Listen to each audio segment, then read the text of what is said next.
નમસ્કાર, સ્વાગત છે વીટીવી ન્યૂઝમાં. આપની સાથે હું છું દીપિકા. સમાચારની શરૂઆતમાં વાત કરીએ તો અમદાવાદમાં કોર્પોરેશનનો વોર્ડ ઇન્સ્પેક્ટર એસીબીના સકંજામાં. મધ્ય ઝોન એસ્ટેટ વિભાગમાં ફરજ બજાવતા સુનિલ રાણા સકંજામાં. સુનિલ રાણા વિરુદ્ધ અપ્રમાણસર મિલકતનો ગુનો નોંધાયો છે.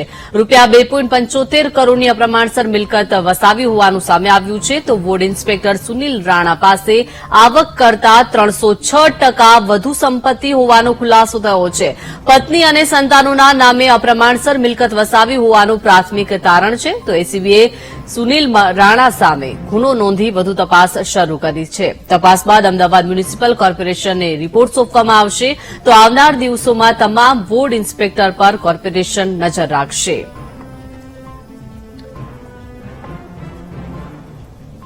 વધુ માહિતી મેળવી સંવાદદાતા પાર્થ જાની પાસેથી. પાર્થ, અમદાવાદ કોર્પોરેશનનો વોર્ડ ઇન્સ્પેક્ટર એસીબીના સકંજામાં.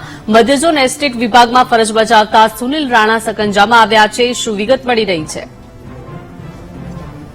એસીબીમાં અમદાવાદના મધ્ય ઝોનના એટલે કે શાહપુર વોર્ડમાં ઇન્સ્પેક્ટર તરીકે ફરજ બજાવતા સુનિલ રાણા વિરુદ્ધ અપ્રમાણસર મિલકતનો ગુનો નોંધવામાં આવ્યો છે. વર્ષ 2010 થી વર્ષ 2020 સુધી એટલે કે 10 વર્ષમાં તેમની સત્તાવાર આવકની વાત કરવામાં આવે તો 65 લાખ રૂપિયાની આસપાસ તેની સત્તાવાર આવક થાય છે. પરંતુ એસીબીની જે તપાસ શરૂ કરવામાં આવી હતી, આ તપાસમાં વોર્ડ ઇન્સ્પેક્ટર રાણા પાસે 306% વધુ આવક સામે આવી છે. એટલે હાલમાં એસીબી દ્વારા રાણા વિરુદ્ધ ગુનો નોંધવામાં આવ્યો છે. રાણાની હાલમાં ધરપકડ થઈ શકી નથી. આવનારા સમયમાં તેની સત્તાવાર રીતે ધરપકડ પણ કરવામાં આવશે. પરંતુ મહત્વની વાત જે રીતે સામે આવી છે કે તેમની પત્ની અને બાળકોના નામે 3 જેટલા અમદાવાદમાં અને અમદાવાદની બહાર મકાનો એટલે કે સ્થાયી સંપત્તિ, આ ઉપરાંત 1.5 કરોડ રૂપિયાની ફિક્સ ડિપોઝિટ હોવાનું પણ સામે આવ્યું છે. આ શાહપુર વોર્ડમાં જે ઇન્સ્પેક્ટરનું આખું કૌભાંડ સામે આવ્યું છે, એસીબીનો મામલો સામે આવ્યો છે, તેને ધ્યાનમાં લઈને